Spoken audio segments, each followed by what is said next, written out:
Hurricane Harvey hits Houston, and the fallout is pretty devastating. We'll talk about that. Plus, Antifa goes back to Berkeley, and we'll talk about that as well. Plus, the VMAs decide to hit Trump because, of course, they do. I'm Ben Shapiro. This is The Ben Shapiro Show.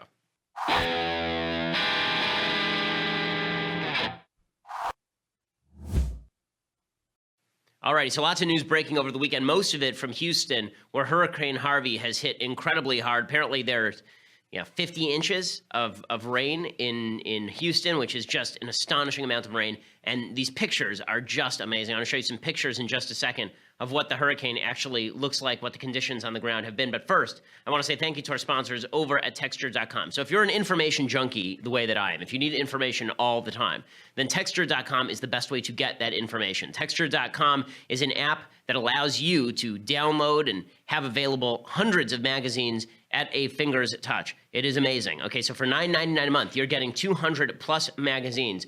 The New Yorker, Time, The Atlantic, Vanity Fair, Reader's Digest, Sports Illustrated, all of your favorite magazines for $9.99 a month. Right now, if you go to texture.com/Ben, you get a 14-day free trial so you can check it out. It's the way that I read all of my magazines. You don't have to print out all the magazines or have them stacked up in your bathroom anymore. Now you can just have them on your phone, on your computer, anytime you want. You can check all the back issues as well. Texture.com is offering my listeners that 14-day free trial when you go to texture.com/Ben. That is texture.com/Ben. Again, it doesn't matter what you're interested in. They've got a magazine on it, everything from ESPN magazine to Field and Stream to Food Network magazine to Glamour. So it doesn't matter what you're interested in. They will have something for you. And for $9.99 a month, you get all of them, right? You get access to all of these things. So you're never going to be bored again because of Texture.com. And you'll always have access to the latest information and in-depth articles. Long-form journalism is sort of going away on the web, but it isn't going away in magazines.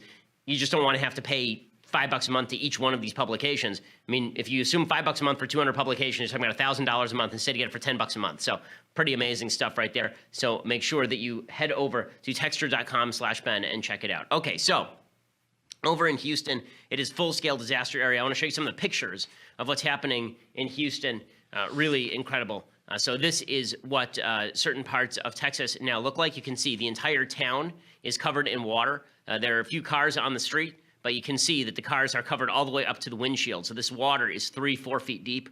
You're seeing boats with the fan motors on the back just going around in the streets in this particular photo. Really shocking and incredible photo. You can see some more of it. So here's another picture of this is downtown Houston. It's a lake. It's a lake. I mean, downtown Houston is entirely underwater. Houston is built in an area that is about 35 to 40 feet above sea level, but it is incredibly flat, and there are a few marshes, what they call bayous, that are over there where all the water was designed to flow. One of the things that's happened, people are looking at the streets and saying, why are the streets underwater? Well, that's because the streets were actually designed as a secondary spillway. In case of situations like this, the idea was that the water would go into the streets so that it wouldn't go into your homes, but it's been completely overwhelmed. Here's another picture of what it looks like in Houston today. This, of course, is a small child in his home. And this kid was rescued, by the way. The kid is sitting on the counter, and you can see this yellow brine just rising in the kitchen. Got to be 2 feet high in the kitchen. And there was tape of people who are actually fishing inside their home because there's so much water. They're legitimately just standing in thigh-deep water and pulling fish out of their house. I mean, totally crazy stuff. You can see water, what it looks like when it pours into an office building. This was happening in downtown Houston as well. You can see the doors are shut. It's not stopping the water. Here it goes. This is at the news headquarters. I think this is the New York Times news headquarters, I believe.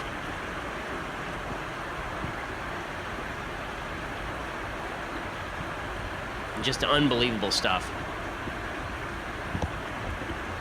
So some of the questions that people were asking is they were asking, why is it that Houston was not evacuated? So the governor, Greg Abbott, wanted to evacuate Houston about 3 days in advance. The mayor said, no, it's not quite as simple as the mayor's an idiot. The fact is that during Hurricane Rita, there was an attempt to evacuate, and like 100 people died, I believe, during Hurricane Rita in the evacuation because people were stuck on the roads. It was crowded. It was overheated. People were dying in their cars. And so what would have happened if everybody had been on the road and then the flood hits? I mean, you can actually look at what the video looks like of the streets themselves. Look at these boats maneuvering down the street. Okay, this is actually in Dickinson, Texas. This is what the streets look like right now. You can see there are cars that are completely submerged, and people are moving around in their boats trying to save people from their homes. There's an old age home, actually, where they had to save, I think, 15 people, where the old age home was completely underwater. Just incredible stuff.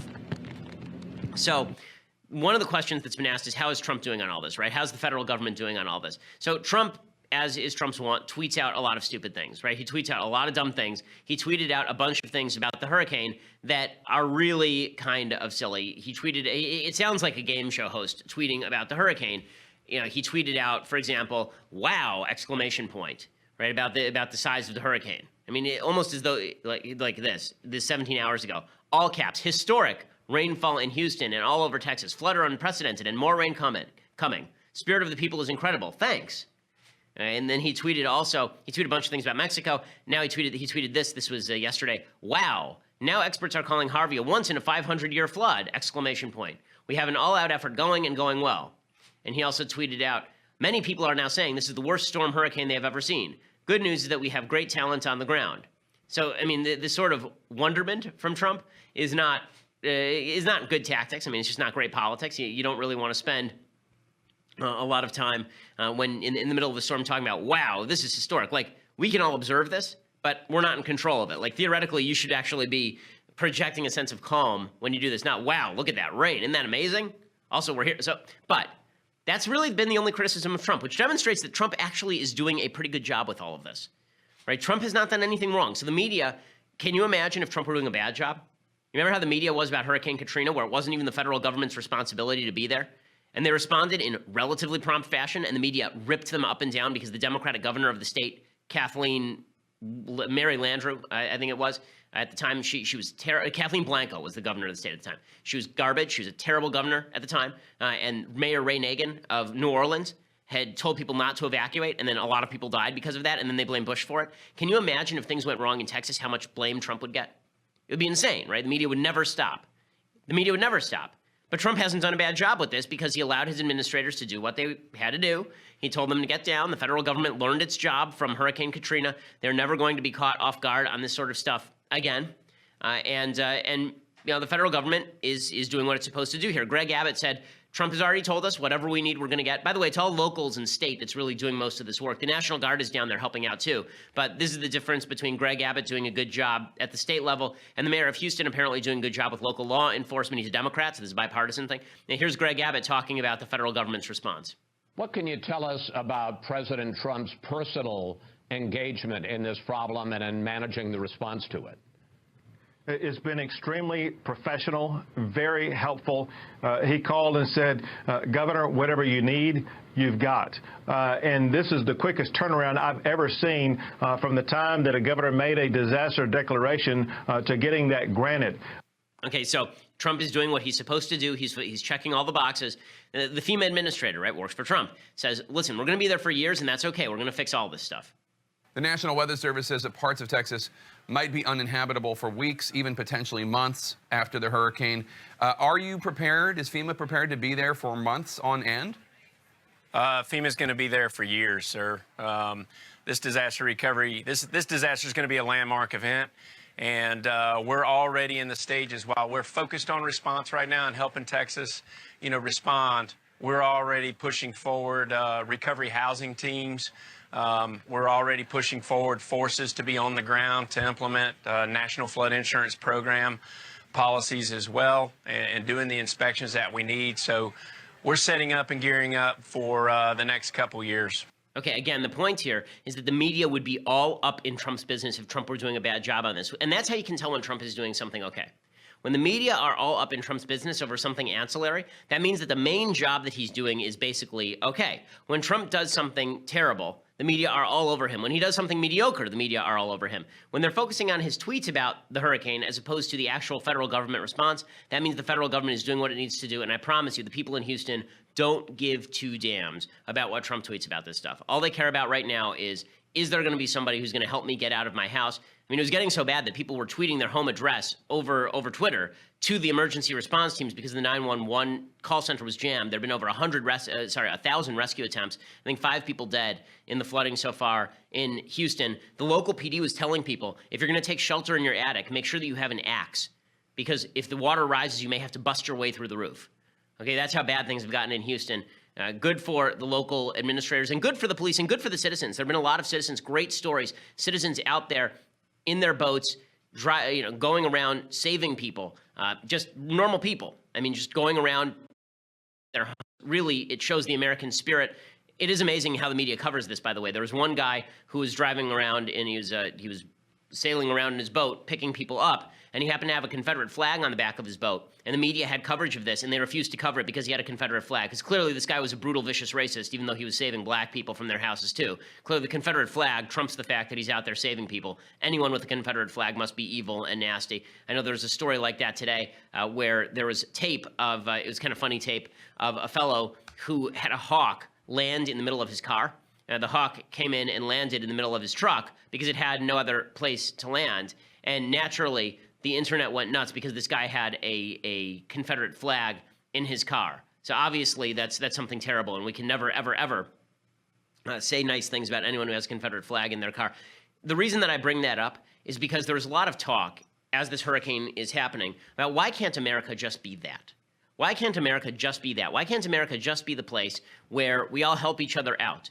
Where disasters happen, and it doesn't matter our political creeds, it doesn't matter our ethnicities, it doesn't matter our culture. All that matters is that we know each other and we try to help each other out because this is America where we're all Americans. Why can't we be like that all the time?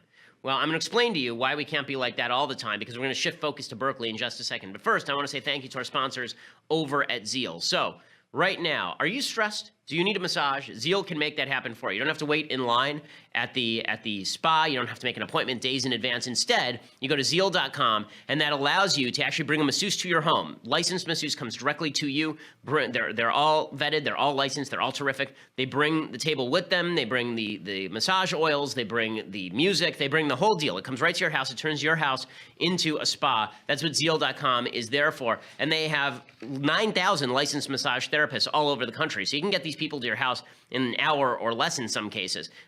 We've used it for me, for my wife, for my parents. We've used it for my sister who lives on the East Coast. We've used it for my mother-in-law. We've used it legitimately. Everyone in my family has now used Zeal because it's super convenient and they do a wonderful job. Right now, to help get you started, our listeners get $25 off their first massage by using the promo code Ben at checkout. So when you go to Zeal, ZEEL.com, promo code Ben at checkout, you get $25 off your first massage. And if you sign up for their massage membership, you get 20% off all your massages. Plus, you get a free massage table and sheet set, which is a $380 value for free. When you get that massage membership, there's no initiation fee to join the membership, just a terrific additional savings on top of the $25 discount you're going to get when you use that promo code Ben. I know that I've been stressed. I'm sure you've been stressed too. The news is very stressful these days.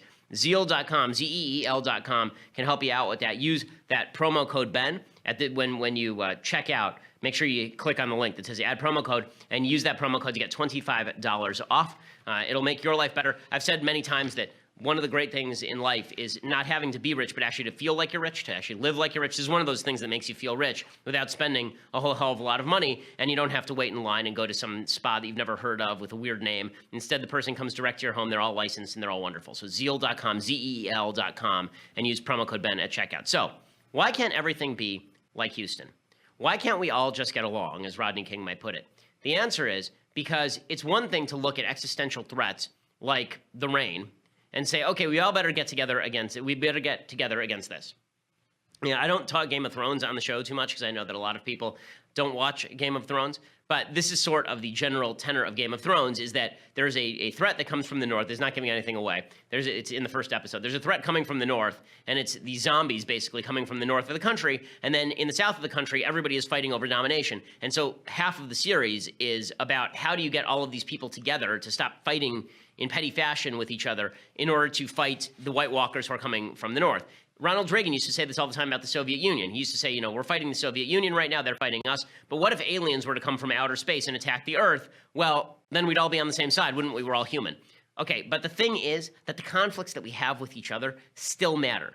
So I know that everybody wants to do this kumbaya moment over Houston. Oh, look how everybody's getting along. But I promise you, as soon as the waters recede, we're going to go right back to politics as usual because these issues matter. The question is, how do we all get on the same page about the issues that matter, not just about opposing the rain? Right? Not just about opposing the zombies, not just about opposing the aliens, but on the issues that matter, how do we all get on the same page? Well, I would suggest that the first place to start is we should all be on the same page about you don't get to hit people who disagree with you. Okay, this is the first rule of being a civilized human being. You don't get to hit people who disagree with you. This is what I'm trying to teach my 3.5-year-old right now. You don't get to hit people who disagree with you. Right? She's going to get that message now when she's 3.5, not when she's 25. But the left refuses to get this message. So over in Berkeley, there was I guess they call it Patriot Prides. It's just a right-wing march. No evidence that this is a Nazi march or an alt-right march, as far as I'm aware of. This seems like, I think it's Patriot Prayer is what they call themselves. This is a normal right-wing conservative group, and they were just marching for free speech. And Antifa showed up in force. And apparently it was pretty horrifying, not just because of what happened, but also because of the police response. So this rally was supposed to happen at a park. Antifa showed up. Thousands of them showed up. And the police were supposed to be guarding the park. And the police themselves said, we backed off. That all these people showed up, and we thought that it would facilitate conflict, it would create more conflict if we were to try and get in the way of these Antifa people, so we decided to back off instead. They left vulnerable citizens vulnerable. Here's what some of this Antifa march looked like in Berkeley yesterday. So you can see the red flags and the black flags. You can see everybody's got their face covered. Good indicator, by the way, that if you have to cover your face, you're a criminal, or a would-be criminal. Okay, so you can see that they're carrying basically the red and black is communism and anarchism. That's what that combination is. They're all wearing black. They're all covering their faces. Just like a bank robber, if you cover your face, it's not because you're about to do something good. When is the last time, aside from Batman, no one covers their face to do something good? Okay, everyone who does good things wants credit for it. Everyone who does bad things is robbing a bank. So all these people are there not to do something good, but to march in solidarity with people who hurt people. There was a journalist for the San Francisco Chronicle, and this just goes to show you how insane the press are. So she's tweeting from this rally about the violent things that are going on. Then afterwards, she said it was mostly peaceful. I love how this works. So when white supremacists have a rally in Charlottesville, and a white supremacist kills one person and injures 19 others with a car, and a few fights happen, but there are like 1,000 of them, then it's a totally violent rally. But when a bunch of people get violent in an Antifa rally, it's mostly peaceful. That's the way that it works. When there's a Tea Party rally, which no violence occurs, they are called terrorists by Barack Obama and members of the federal government. Okay, here's my view. If a large percentage of your crowd, or even a relatively small percentage of your crowd, is engaging in violence and everyone else is not disassociating, it is not unfair to say that this is a violent movement. Okay, if I were at a rally and people there started getting violent, you know what I would do? I would leave. Or I would tell the cops to stop the violence immediately. Yeah, but that's not what happened. Here's Antifa actually attacking a journalist. That guy's a journalist. They grabbed his camera and they started going after him.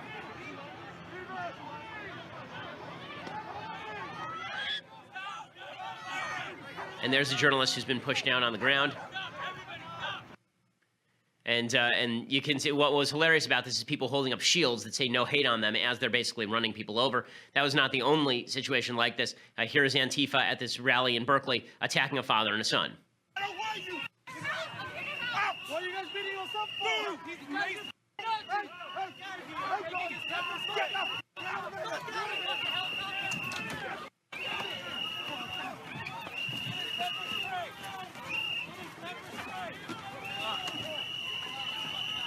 They're hopping on this guy and beating the crap out of him. Just grand, folks. It's just like World War II. Remember, we were told like 2 weeks ago that these people were basically just like the World War II soldiers, right? I mean, this is Normandy. This is what Normandy was like. Normandy was a bunch of schmucks beating up a bunch of randos who were walking around. That's exactly what Normandy was. I don't know why you guys don't know your history. Okay, here's another one. Okay, this guy was walking along the street. There are people who were saying, the left was saying he's an apparent alt-righter. Again, no evidence of who this guy is. We have no clue who he is. Somebody else was saying he was a guy walking home from the grocery store who was attacked because he was mistaken for an alt-righter. We just don't know the answer. But regardless, unless he initiated the violence, does this look like appropriate behavior? Okay, you can see there's a guy on the ground. To this guy's credit, there's a black guy who jumped on top of him, and he's trying to prevent people from hitting him. But the guy goes down, and people are beating him up. You can see the folks in the black masks trying to get violent with him. Okay, the worst one is this one. You're about to see a guy legitimately get beat pretty senseless. Here's a fellow who got jumped on and pummeled. This is 11.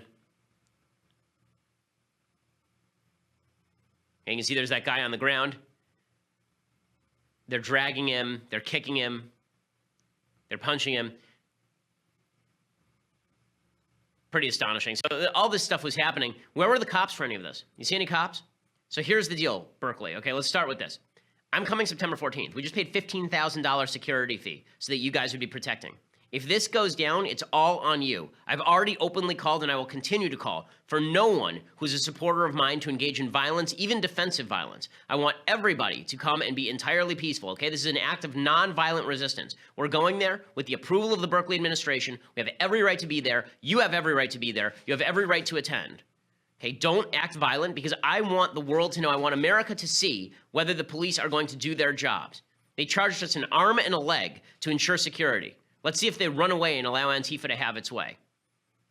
Okay, I'm not blaming the individual cops. I think the cops want to do their jobs, but whoever the higher-ups here are, they're doing a garbage job. And if Governor Jerry Brown won't call out the National Guard to stop this sort of material, then he is a horrible governor. He is a horrible governor, by the way. But if he won't do that, then it's just demonstrative of the fact that the left uses the rioters' veto to try and establish these fascist safe spaces in places like Berkeley. So you wonder, you look at Houston, which is the best that we have to offer, and then you look at Antifa, which is the worst that we have to offer, and you wonder what's the difference? And the difference is that when there is no existential crisis, people sometimes get worse. When there's no existential crisis, people find something to believe in. And when you have a country where people have been told for 2 generations now that America is not a thing to believe in, that free speech is not a thing to believe in because, hey, who knows, you may be a Nazi, who say that the regime is a white supremacist regime. America's a white supremacist country. There's nothing to defend. There's nothing to stand up for. Our history is replete with racism and sexism and bigotry. When you teach people that, what's the existential threat? The existential threat is the system itself. Okay, when you look at Houston, the existential threat is not the system. The existential threat is the rain. And for Game of Thrones fans, the existential threat is death, right? And even if you're going to lose, you still have to fight. But there's the existential threat. But what happens when that existential threat no longer exists? I think there's a very strong case to be made that one of the great ills that happened to the soul of America, it's a great thing for the world, one of the great ills that happened to the soul of Americans is the fall of the Soviet Union. Not because the Soviet Union was a great place. It was an evil, evil place. It was an amazing thing for the world. The Soviet Union fell. Amazing thing. Millions of people were freed and were lifted out of poverty by capitalism. But for the soul of Americans, the idea that there's this existential threat in the form of an evil ideology, once that goes away, we begin to eat our own. What's the new existential threat that you are going to devote your life to fighting? Religious people, we devote our life to fighting the existential threat of the darkness, right? The idea of being a religious human being in Western civilization is that you devote yourself to fighting off the threat of people who are intent on ripping away the notion of a God-filled universe where your actions matter, right? That's what religion is all about, is you spreading the word that your actions matter, that your soul matters, that God cares about you, and that the universe has a mission for you, right? That's what religion is about. So religious people spend their life fighting that. Sometimes it gets violent in terrible ways, but that's at least their goal, right? What is the goal of Antifa? Presumably, they would say their goal is to fight racism. But where do they turn their ire? They turn their ire against the common man walking down the street in favor of free speech, because free speech is just part of the strata, the stratification of American society. It's part of a power structure. This is legitimately what the left says. The left will say that free speech is just the revivification of the power structure. It's just the reinstatement of the power structure. Then the only people who care about free speech are the powerful. That powerless people don't really have power of free speech because they're poor. So we have to silence people. So here's what I suggest. If we all want to get together again, we have to understand that the existential threat is not without, it is within. It is not people so much as it is ideology. Okay, the existential threat that we now face in the United States is a nihilistic view of the universe that says that the new wars we have to fight are wars against liberalism itself. I mean, classical liberalism, against freedom. Freedom itself is a threat. That is the existential threat to the United States. What you're seeing in Antifa is an existential threat to the future of the country, because what you're looking at right now are people who are willing to use violence. Even the Washington Post got this right. Even the Washington Post said Antifa rioters beat up nonviolent protesters, peaceful protesters. At least the Washington Post got that right. They've been blabbing wrongly about this for weeks and months. The existential threat to the country lies within. It's not just the rain in Houston. It's the darkness in the human heart that says, if you disagree with me, I get to shut you down. Okay, that is a serious problem. Again, the tradition of liberty rises out of a Judeo-Christian value system that must be reinforced at every turn for children particularly, but we're fighting that too. The existential threat comes from our own hearts, and that's a much harder thing to fight. It's a much harder thing to fight, and that's why conflicts like this are going to continue to rage, and we won't all just be Houston, because we're not all going to have to deal with a hurricane every day, but we have to deal with the darkness inherent in the human heart, and that's much harder to deal with. It means looking at ourselves. It means fighting ourselves when we think that we're doing the wrong thing. It means contemplating whether we're living up to our own ideals, and it means fighting people who are willing to twist those ideals into unrecognizable forms. Okay, so I want to talk about a couple of things that happened over the weekend in the Trump administration, but for that, you're going to have to go over to dailywire.com and subscribe. For $9.99 a month, you can get a subscription to dailywire.com. That gets you the rest of this show live. It's a video show, not just an audio show, and that means that you get to see the rest of the show live, be part of the mailbag, which we do on Fridays here. It means that you get to see Andrew Klavan's show live, which starts in about an hour. You get to see Michael Knowles' show live. That's about 12:30, and you get to see the entirety of it. When we post all of those shows later, you get to watch them without the ads. So ad-free experience, you get ad-free website as well. And if you get the annual subscription, you get all of those things plus the finest of all tumblers, the leftist tears, hot or cold tumbler, will take you through many a dark day. As Tyrion says, his job is to drink and know things. This is your job as well. So you may as well drink from a fantastic tumbler and know things from listening to the show. So you can do all of those things for a $99 annual subscription, which saves you money on the monthly subscription. Go over and check it out at dailywire.com. If you want to listen later, go over to iTunes or SoundCloud. Please hit subscribe. Please leave us a review. We always appreciate it. It helps us with the rankings on iTunes and helps us continue to be the fastest growing and largest conservative podcast in the nation.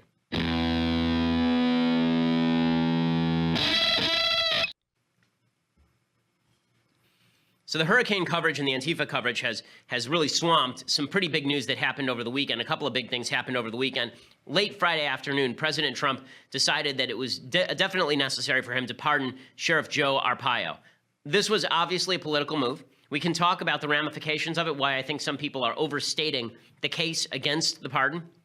But, you know, it's obviously a political move. Juan Williams summed up sort of the left view of why Sheriff Joe was pardoned. Sheriff Joe had been a longtime Trump supporter. No question that had something to do with all of this. Here is Juan Williams suggesting why he was pardoned. This was not an act of mercy for someone who had been denied justice. Sheriff Arpaio has not been sentenced yet. He's been convicted but not sentenced. So this was a preemptive act by President Trump that I think then sets a precedent going in that he can act in terms of pardons with little review from the Justice Department to help out someone who's a family member, someone who's a political ally. You remember, Arpaio was not only an early supporter of Donald Trump, he was an early birther, and he is the face of hostility towards immigrants, specifically Mexicans and Latinos in this country. So it was a political act that he promised his base on Tuesday night at that rally in Phoenix, and he has delivered on that promise in such a way as to say that in the future, such acts of pardon are not more normal. Okay, so what the left is afraid of is that Arpaio is going to lead to a series of pardons for family members or Trump pardoning himself. Again, I think that's overstated. I don't think there's a lot of evidence of that. I think that Trump just likes Arpaio and wanted to pardon him. I think it's that simple. And the reason he likes Arpaio is because Arpaio says that he likes Trump. Here's Sheriff Joe talking about how he's going to be with Trump until the very end. I love that president. He supports law enforcement, and I'm very humble. If you recall, 2 years ago, I supported him, and I said publicly recently, pardon or no pardon, I will be with him to the end. Okay, so that's really, I think, a reason behind this. So let me give you sort of the background of facts about Sheriff Joe so you know what you're talking about. So a lot of people are pointing out that Sheriff Joe has acted in corrupt fashion, that he's gone after journalists. He had to pay out, I think, a $3.5 million payout. The Sheriff's Department had to pay out a payout to journalists who was wrongly arrested or harassed by the police. They've had to pay tens of millions of dollars in various fees for racial profiling in civil suits. So Sheriff Joe has not been, I think, a wonderful sheriff. He's popular because for many years there was a lot of publicity around things like him forcing inmates to wear pink underwear because he wanted to emasculate them, which is funny, right? Or Sheriff Joe wanting them to work on chain gangs because he didn't want them lazing around all day and forcing them to live in tents to be very uncomfortable instead of being in positions where they were in prisons watching TV. He was popular on the right for a lot of those things. He was also popular on the right because he would do immigration enforcement that a lot of people on the right felt the federal government was not doing, that he would police immigration, that he would do sort of these immigration sweeps and then check people. The courts came in when they said, what you're doing is illegal, it's racial profiling. He defied the courts and he said, I am not going to pay attention to your court orders, at which point he was arrested and convicted for criminal contempt. So there's a couple issues that are wrapped up here. A lot of people are saying he deserves to be in jail because of all the things that he did that he wasn't convicted for. Okay, that's not how the system works. Okay, if you're going to be convicted for those things, then he should be convicted for those things. You cannot like him for those things. I think that's perfectly fine and fair. But if we're going to talk about what he's being pardoned of, you have to talk about the crime that he actually committed, which is criminal contempt of court. So let's start with the basic idea of criminal contempt of court. We'll talk about the politics and why it's, why Trump did what he did and whether it's smart or not in a second. But criminal contempt of court is essentially a political offense. I say that it's a political offense because the fact is that it is the court basically declaring that you are not acting in accordance with its rulings, and therefore it's going to throw you into jail. A lot of people say that this is perfectly appropriate, that if you pardon somebody like Arpaio, what you're really saying is that the executive branch has priority over the judicial branch. Okay, but when it comes to pardons, the executive branch does have priority over the judicial branch. I mean, that's in the Constitution. Trump didn't do anything extra constitutional here. And if you were to change the situation, let's say that there was a court in 1960s Alabama that ruled that Martin Luther King had to go to jail. And so Martin Luther King goes to jail. And then he says, you know what, I'm not showing up for jail. I'd rather be held in criminal contempt. Or they convict him of something, and they say you have to pay a fine because you are disturbing the peace, right? I'm making the situation up. And Martin Luther King says, I'm not paying a fine. The law's unfair. Go screw yourselves. And then they throw him in jail for criminal contempt. And then he's pardoned by LBJ. Is that illegitimate? It's not illegitimate under those circumstances. So simply saying that any attempt to overthrow a criminal contempt conviction with a pardon is illegitimate, I think, is overbroad. So the question becomes, was this a political conviction of Sheriff Joe? So there's a guy named Warren Henry over at The Federalist who has a very, very good column about this today, explaining all of the background to this. He talks about, I should really just read some of it because it gives you the factual background you need. In 2007, Manuel de Jesus Ortega Melendres and other plaintiffs brought a class action against Arpaio, the Maricopa County Sheriff's Office, and other defendants, alleging the defendants violated the 4th and 14th Amendments to the Constitution by racially profiling Latino motorists and passengers. The Melendres lawsuit, which the Justice Department joined, that was Bush's Justice Department, focused primarily on saturation patrols. In 2009, ICE modified its agreement with Arpaio and the Maricopa County Sheriff's Office, revoking their authority to enforce civil immigration laws except in jails. In 2011, during pretrial proceedings, the district court judge, a guy named Murray Snow, a Bush appointee, ruled in favor of the Melendres plaintiffs on some of their constitutional claims. He entered a preliminary injunction barring the defendants from detaining people solely based on reasonable suspicion they were unlawfully present in the country. So you can say that this is a political decision by the judge, but it was really the Ninth Circuit Court of Appeals that had already ruled on this, so he was abiding by the Ninth Circuit Court of Appeals ruling. So basically, the Ninth Circuit Court of Appeals said that he doesn't have the authority, Arpaio does not have the authority to actually enforce immigration law himself. Arpaio disagreed. He decided to ignore the injunction. So in 2013, after a non-jury trial, Snow concluded that Arpaio's policy violated the 4th and 14th Amendments by using race as a factor in determining where to conduct patrols, in deciding whom to stop and investigate for civil immigration violations, and in prolonging detention of Latinos while their immigration status was confirmed. So Arpaio and the MSCO continued to operate, openly acknowledging that they were violating the law at the time. All of the parties in this particular lawsuit agreed race cannot be considered as a factor for reasonable suspicion. That goes all the way back to 1975 and a Ninth Circuit Court of Appeals ruling in 2000. But Sheriff Joe was basically saying we're not doing it on a racial basis. We're rounding people up on the basis of where we think all the illegal immigrants are. In May 2016, and this is the final contempt order, following 21 days of evidentiary hearings, Snow found Arpaio and other defendants in contempt of court. In a 162-page order, Snow found Arpaio understood but intentionally failed to implement the court's preliminary injunction while publicly asserting that the MCSO, the Maricopa County Sheriff's Office, had the authority to do what had been enjoined in the belief that such activities would benefit his upcoming re-election campaign. So in this case, Arpaio basically openly said, I'm ignoring the law, I know I'm ignoring the law, and that was the biggest problem here. The criminal charge carried a maximum 6-month sentence. It was heard by a Clinton appointee. She rejected Arpaio's argument, and she said that he had to go to jail. So I think that Warren Henry's conclusion here is basically right, and I think this is what we should keep in mind. It's a little more complex than Trump had no right to pardon Arpaio, and it's a little more complex than Arpaio was clearly a political victim here. It says, for viewing the court record and the public record as a whole, it's easy to argue politics were involved in the Arpaio case. It is less easy to argue politics played a significant role or ran in only one direction. For example, the Obama administration's termination of Arpaio's authority to enforce civil immigration laws carries at least a whiff of politics. But a key to Snow's decision, is the judge who made the contempt decision, is that Arpaio's policy of using race as one factor in assessing reasonable suspicion for detaining motorists to check illegal immigration status was largely a continuation of ICE's legal interpretation, a view already rejected by the Ninth Circuit.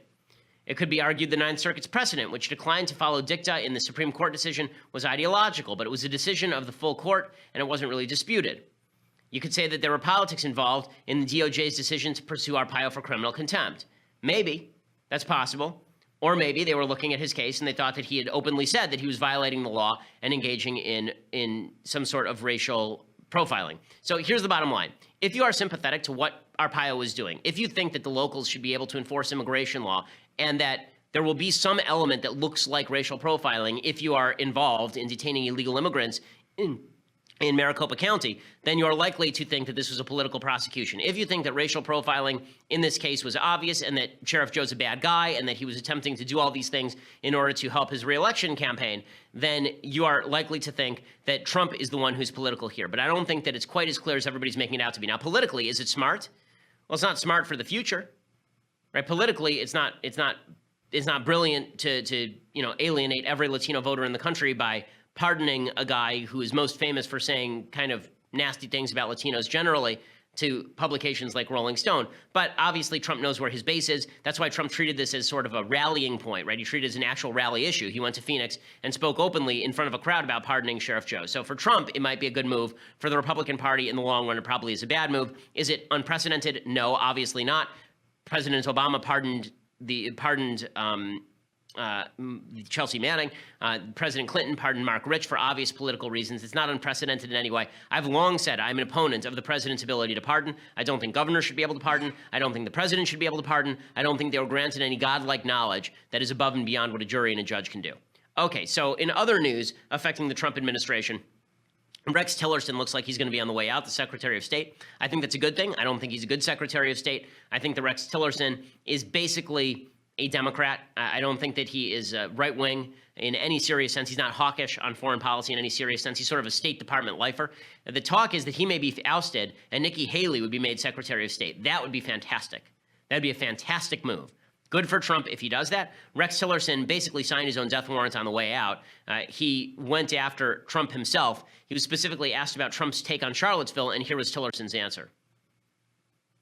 When the president gets into the kind of controversy he does and the UN committee responds the way it does, it seems to say they begin to doubt whether we're living those values.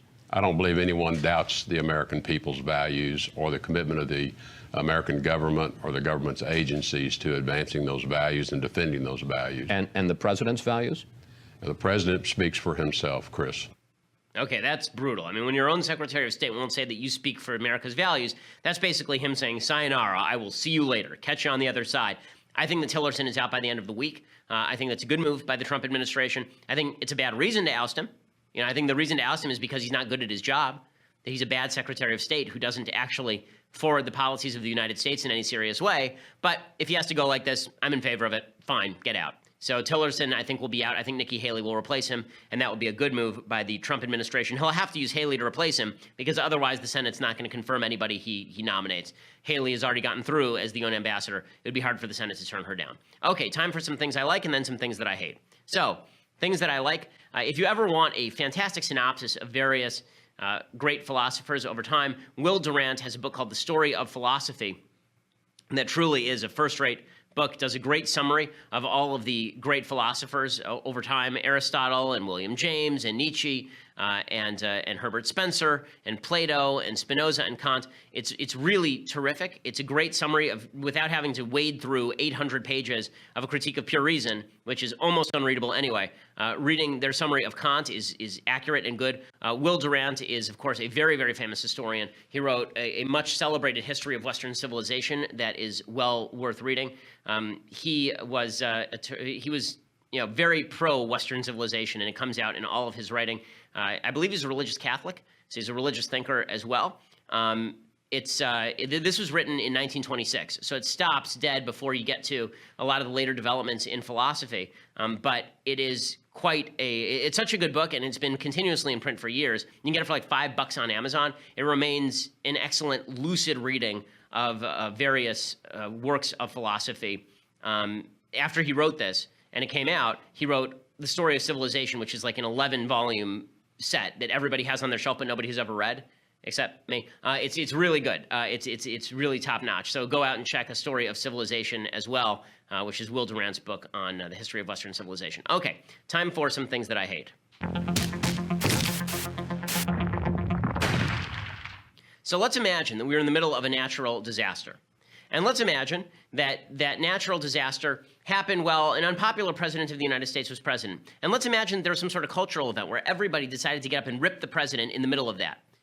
It would never happen for a Democrat, but imagine if it happened for Obama. Imagine there was a giant hurricane that put an entire city underwater. And as the president was attempting to help, there was a giant cultural event broadcast on national TV, almost solely dedicated to ripping the president of the United States up and down. Would you consider that a problem? Would you consider that polarizing? I certainly would. That's what the Video Music Awards were on MTV last night. Basically, the entire thing was mocking Trump from beginning to end. I don't know that these things get any ratings anymore, but they are absolute turd. They're garbage. They're most famous for Miley Cyrus doing whatever her latest soft porn shtick is, right? Whether she's humping a foam finger with Robin Thicke, or whether she is doing a puppet show full of sex. There's always it's basically push the boundaries land in VMA land.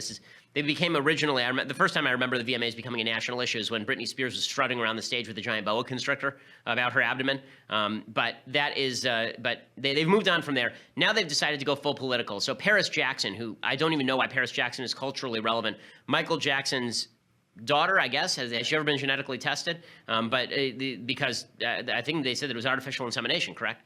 Paris Jackson, I believe, was the case. In any case, Paris Jackson mocked Trump during the VMAs for no apparent reason. I'm seeing a lot of love and light here tonight already. A lot of diversity and a lot of potential power. You know, if we were to all put our voices together, do you realize the difference we would make? If we were to all stand up united as one, our impact, it would be huge. Believe me, huge. And that's not fake news.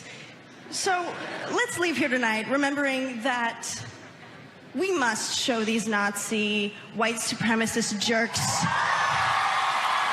in Charlottesville and all over the country that as a nation with liberty as our slogan, we have zero tolerance for their violence, their hatred, and their discrimination.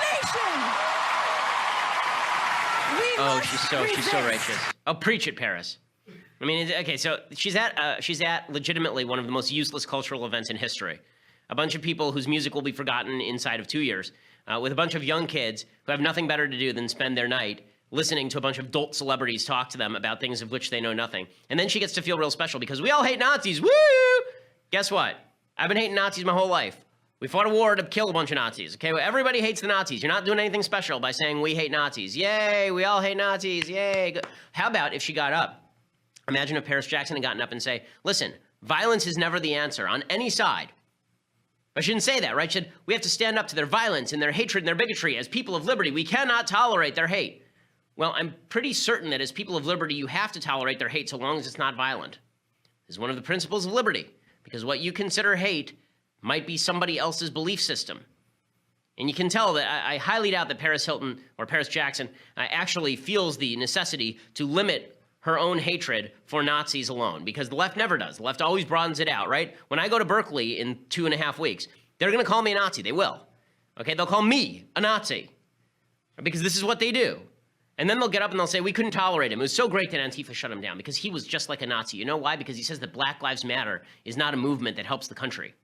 That's like a Nazi. You know who would say that? Hitler. Hitler would say that. You know, he used to eat with a fork, Hitler. Like this routine is really getting old. But the level of, let's pat ourselves on the back because we hate Nazis. Guess what? You know what? I don't feel like a better person because I hate Nazis. That's my basic principle as a human being. I don't feel like a better human because I dislike, alt-right white supremacists. I don't feel like a better human being because that's just like being a normal human.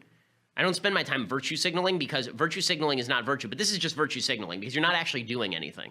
You're not actually, like, how many people in the audience are like, you know what, I was a Nazi 1 second ago, but now that Paris Jackson said that, I guess I'm going to give up my hatred and my violence. I'm not a Nazi anymore because of Paris Jackson. So ridiculous. Katy Perry, who looks like the nice, clean-cut daughter who you sent off to school and she came back a lesbian dance theory major.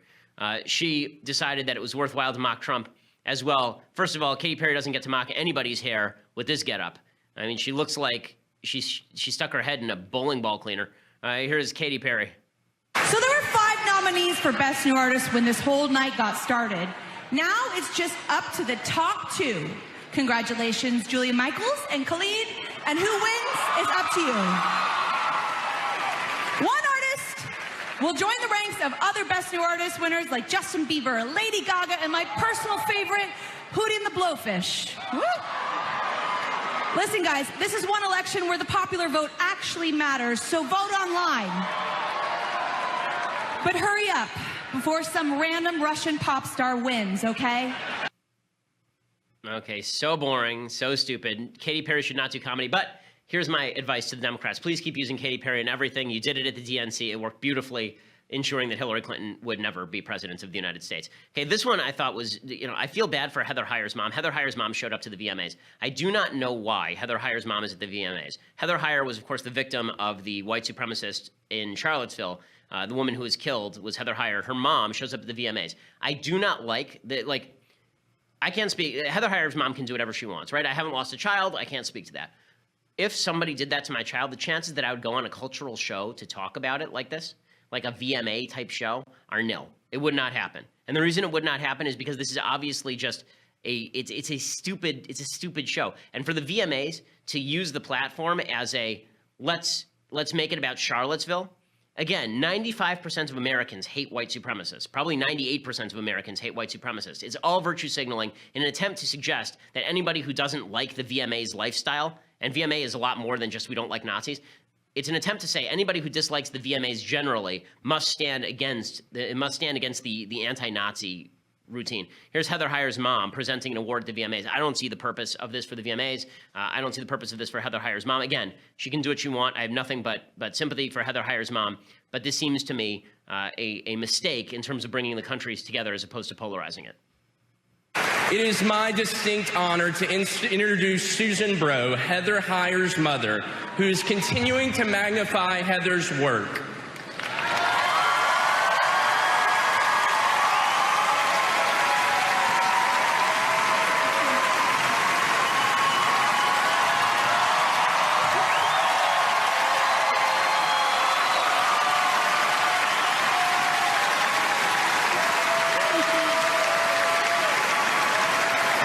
We all feel terrible for this woman. I have a general objection, and this has been true for years, so it's not specific to Heather Heyer's mom. I have a general objection to, in politics, using people who are victims of crime as spokespeople for a particular point of view. I don't like it very much, the reason being that if we're going to espouse particular policies, they should be disconnected from emotion. They shouldn't be connected deeply to emotion. I understand in politics the easy thing is to always connect it to emotion. You can't watch this woman and not feel horrible for her. Obviously, what happened to her daughter was an evil, evil crime, and the person who did it should get the death penalty. But I don't understand what it has to do with Video Music Awards. I think that the more we meld our culture and our politics, the more polarizing both culture and politics become.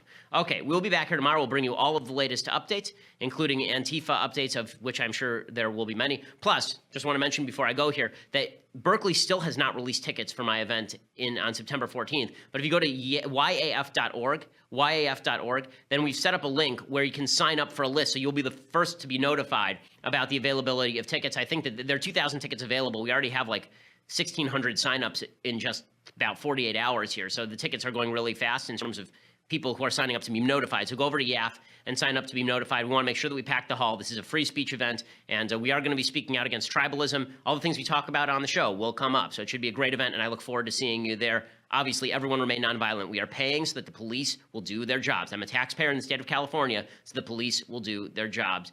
You're a taxpayer in the United States, so the police should do their jobs. Okay, we'll be back here tomorrow. I'm Ben Shapiro. This is The Ben Shapiro Show.